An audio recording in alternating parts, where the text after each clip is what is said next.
Yeah, Frosted Flakes, all of my... Welcome back to another episode of Sneaks and Geeks. Today we have another full episode for you guys, which we haven't done in a while. We'll be going over the Yeezy 700 V2s, the Google 3 Pixel XL, and of course a special guest for you today. So I hope you guys enjoy, and please don't forget to like, subscribe, and share, and let us know how you feel in the comments. Today for you all, we have Aerin Creer. I'm sure you've all seen her on Instagram. But first I'm gonna get into a little bit of her background. So can you tell us a little bit about how you got started modeling? Yes, so when I was 17, I was leaving high school and I was incredibly confused about what I was going to do with the rest of my life. So I decided I was going to take a gap year. I told my mom, hey, I need like a year to figure it out, and if I don't get myself together in a year, I will go to college like you and Dad want. But I didn't need a year because I want to say maybe that September, I started modeling for Doll Skill, and I just got an email from them one day. I honestly thought it was a fake email. I thought somebody was trying to scam me. So I called headquarters. They told me it was real. I embarrassed myself. I went in, I did the test shoot, and they booked me. And after that, it was history. That was actually my first job ever. So they booked you like without an agency, like straight booking? Yes, they booked me without an agency, a half-done portfolio. Yeah. I lied about my age. And oh man, that's so funny. Yeah, so I did what I needed to do to get that job. Doll Skill, you know, when a big brand like Doll Skill calls you, you answer, so. Yeah, I did what I needed to do. I was really nervous. I think I almost threw up the first day. But it was amazing, and that feeling that I had being on set and like, you know, moving so fast and running around and getting my hair and makeup done, it just felt really good. And seeing myself on their website the first time was just like a shocker, and I just started modeling, so I didn't even know I was going to go that far. Yeah. So it was really intense for me. I mean, that's like I said, it's a huge deal. Where would you say like your inspiration for your outfits come from? Because I know on your Instagram you've talked a lot about color theory and how you use that to pick your outfits, but I guess is there any other sources of inspiration that you think about when you're getting ready? When I think about myself getting ready, I definitely focus on mood, actually. So how I feel that day, and the mood I want to evoke when people see me. So some days I will wake up and be like, wow, I really want to look like a pixie fairy and look really dainty and look all cute. Mm-hmm. And that's when you'll see me wearing like this see-through, flowy, feathery outfit with some clear heels walking down the street. And then one day I'll wake up and I feel really masculine and I want to look like a guy. And so I'm wearing something really baggy and less makeup and, you know, my hair covered. And I definitely focus on what mood I want to evoke from people, and where I see myself going that day. Mm-hmm. As for people-wise, I don't really have any direct fashion influences because my body type felt so different when I was younger because I am on the shorter side and I'm skinny, and you don't really see that many influencers or celebrities with a shorter, thin body that are also Black women. Mm-hmm. So the shorter, thin celebrities would be, you know, of different race, and then they also by proxy dress very differently. So I could say Miley Cyrus was my short, thin celebrity, but she was, you know, country and rock, and so I didn't even want to dress like that. And then the girls that I did want to dress like were usually taller and thicker, or had a little more this or that. Mm-hmm. And so growing up, I definitely had to pull a lot of tricks, you know, out of my hat to just dress how I wanted to. And I think that translated into adulthood. So now when I see somebody in a really nice outfit, I can appreciate it, compliment them, and even like the pieces individually. But I rarely ever see an outfit where I'm like, wow, I want to put that whole thing on my body and wear it out the house. Well, now that we got a little bit more background on Aerin, we can go ahead and jump into the real sneaker segment of today. So today we'll be going over the Yeezy 700 V2. So we have the Ventas and all black over here, and the Geodes. So these have been, I got these not too long ago. These are my favorites right now. They're in heavy rotation. So if I'm like running out the door, this is the first shoe that I'm putting on. I know you have a pair of these too, right? Yes, I have a pair of the 700s, and they're similar to this, but they're actually the mauve color. So the difference between or the main difference that I can tell with the naked eye between this one and the mauve color is the fact that mauve has little details of lime green in them. And I definitely think they're one of my more comfortable shoes, and they're definitely good for like slipping on and running to the store. You don't have to tie or untie them. Right, they kind of just come on, and that's really big for me. These ones just came out on the 6th of June, so not too long ago, just this summer. But yeah, I definitely say they're one of, like I said, my favorite because it's easy to slip on, slip off. But I do feel like it's something that's been a little bit harder for people to style. I know we were talking about earlier, it's not like the everyday person's Yeezy as opposed to the 350, which is the more popular shoe, I would say. Do you have any styling tips for people who are trying to wear these who might not or might be newer to a chunky sneaker? Yes. So to piggyback off what you said, yes, the 350 is a much easier shoe to style because it looks more like a classic trainer, like a Nike Roshe or something like that. And people are used to that silhouette because a lot of people are still wearing like skinny jeans and big t-shirts. You know, they're wearing the jeans with the zippers on the side, and that silhouette looks a little better. But with a bigger shoe, people are actually wearing bigger pants and bigger shirt. And so to a lot of people, it can be kind of intimidating to learn how to deal with like a silhouette that's so, you know, it's not necessarily the most flattering one or the, you know, the stereotypical flattering one. Whereas most people like to look curvy and most men like to look fit. You now have these big shoes and these big shirts that are making you look boxy, essentially. I would definitely see like somebody who's like a little more like on the safer side of fashion wearing, I want to say these with like some, you know, black wash denim. Ones that preferably cut a little above the ankle so you can, you know, see that style difference. And just plain clothing. I think right now shoes are really in, and you should definitely let your shoes speak for themselves. For sure. So I really like simple outfits with, you know, monochrome when wearing any type of Yeezy. But these are really intimidating, so I definitely understand.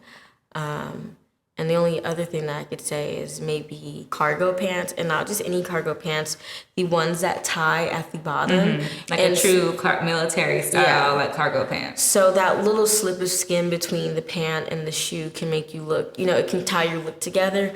It can also remind people that you have a body, like shapely body under all these baggy clothes and big shoes. And that little break in between kind of makes it look like you're not just, you know, a Michelin man walking around or like, you know, just wearing all this stuff. It actually shows that like you put some effort into it and everything has intent behind it. And then with those, I would wear like maybe a tight crop top to offset it all together.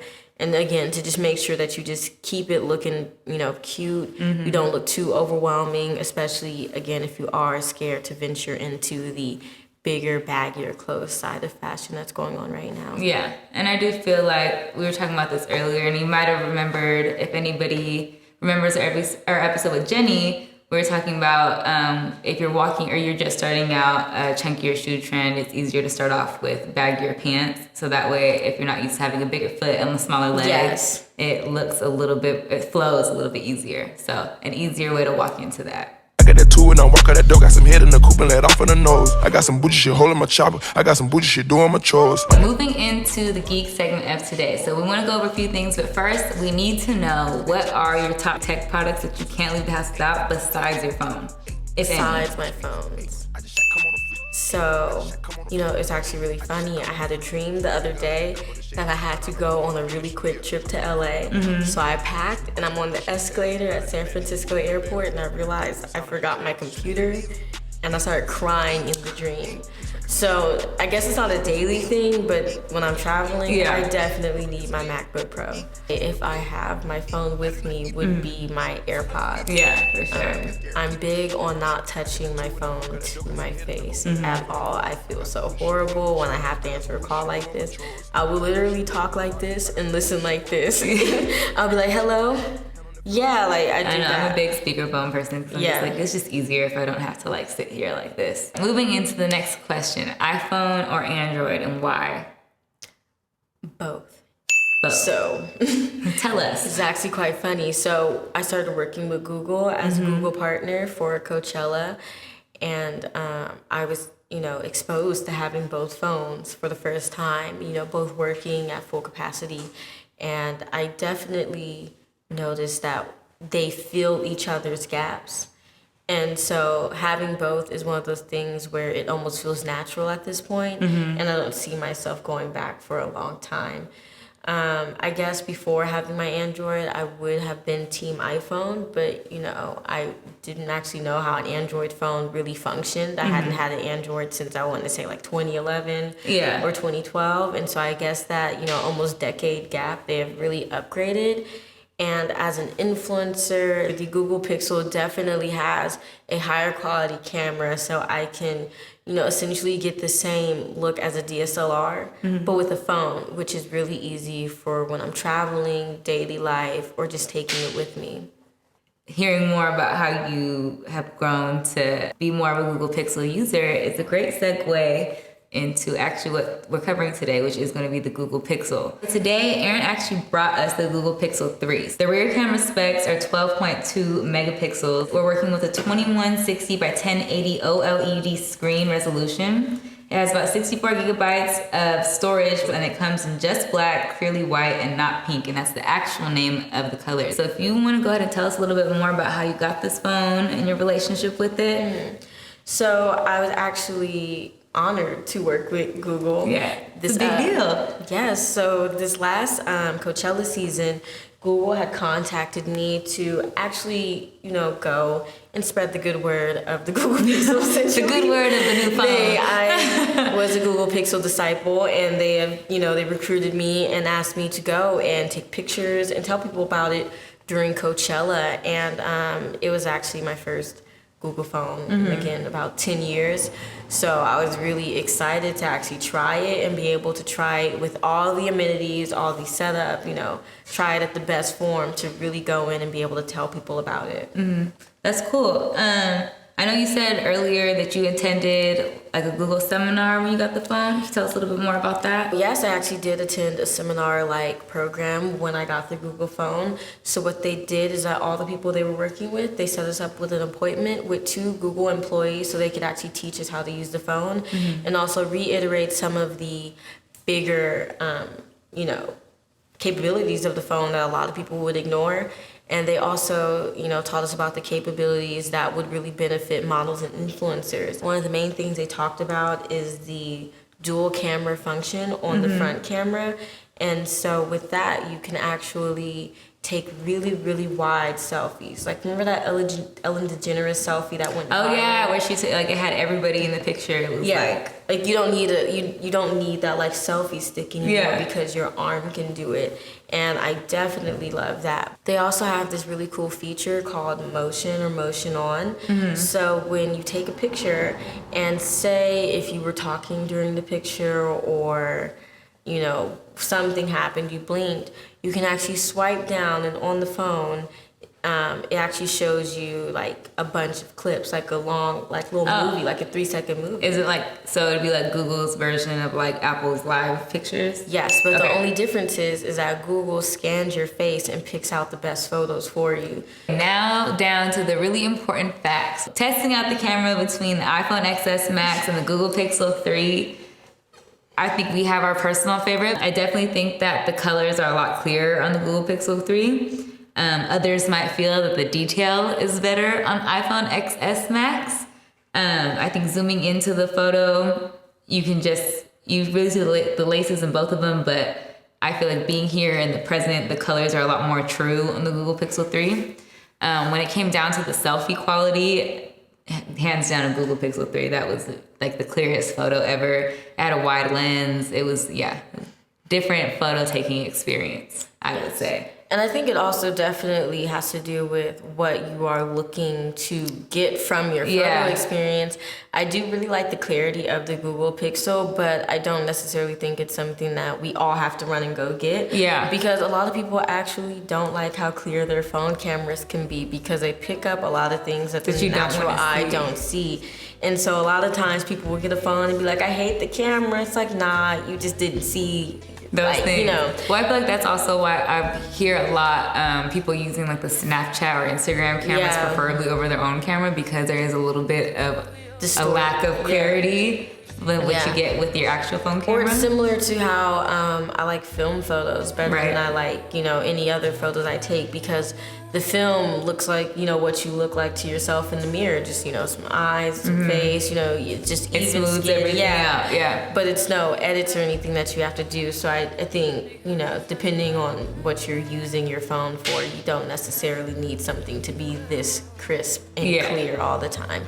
But for makeup artists, people maybe with a Grailed account that wants to take pictures of their clothing, influencers that take pictures of their clothing, people that have to deal with detail on the internet and don't necessarily want to invest in a really expensive camera, I definitely can say the Google Pixel is that phone that you can use to get a picture of almost everything. So you guys can definitely let us know how you feel about that, which one you think has the better picture quality. Clearly, we're a fan of the Google Pixel 3 camera on this side, but let us know if you're feeling the iPhone XS better, then get you an iPhone. So thank you guys again for watching another episode of Sneaks and Geeks. I hope you all enjoyed it, and please don't forget to like, subscribe, and share. Let us know how you feel in the comments. Don't forget to follow our Instagram and Twitter accounts, which will pop up here on the screen for you. And of course, don't forget to follow Aerin on her Instagram and Twitter as well. See you guys next time.